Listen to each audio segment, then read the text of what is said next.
Hello everyone, hey I am back में नई connection और आज हमने सेल्फ पोजेसिव मूवमेंट्स को डिस्कस करना है एंकल टू टोज की। ठीक है, मेजरली आपके पास एंकल की जो मूवमेंट्स है वो आपके पास होती है डॉर्सिफ्लेक्शन, जैसे आप फुट को ऊपर की तरफ करते हो, प्लांटर फ्लेक्शन जब फुट नीचे की तरफ करते हो, इन्वर्जन जब आप फुट अंदर की तरफ करते हो, दैट मीन्स कि बिग टो की तरफ, और इवर्जन जब आप सबसे स्मॉल टो की तरफ अपने पाँव को बाहर की तरफ मोड़ते हो। ठीक है, सो दिस इज बेसिकली ये चार जो है हमारे पास मेजर मूवमेंट्स है। ठीक है, इसके साथ साथ टोज़ की जो मूवमेंट्स होती हैं वो सिर्फ फ्लेक्शन और एक्सटेंशन होती है। मतलब टोज़ पे अगर बाहर की तरफ आएगी तो बेसिकली आपके पास एक्सटेंशन है, अंदर की तरफ जाएगी तो फ्लेक्शन है।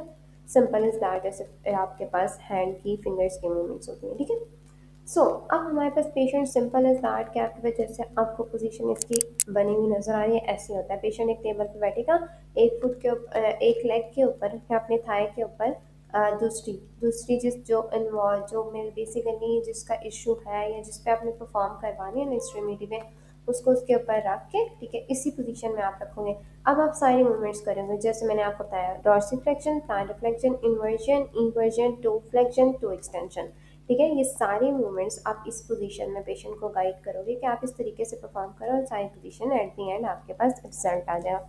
ठीक है, सिंपल इज दैट। टेबल पे सिटिंग पोजीशन है, पेशेंट की एक थाई, जिस थाई पे बेसिकली जो जिस पे भी मूवमेंट नहीं परफॉर्म करे, ठीक है, उस पे दूसरी दूसरी लेग को आप उसके ऊपर रखोगे। इस तरीके से आप पोजीशन बनाओगे कि आपका जो फुट है ना वो बिल्कुल थाई के एंड पे आए, एज पे आए, ताकि आप उससे बाहर निकाल के थोड़ा सा मूवमेंट इजीली एंकल की परफॉर्म कर सको, साथ टो की भी।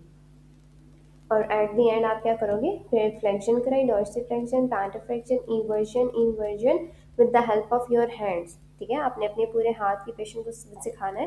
हाथ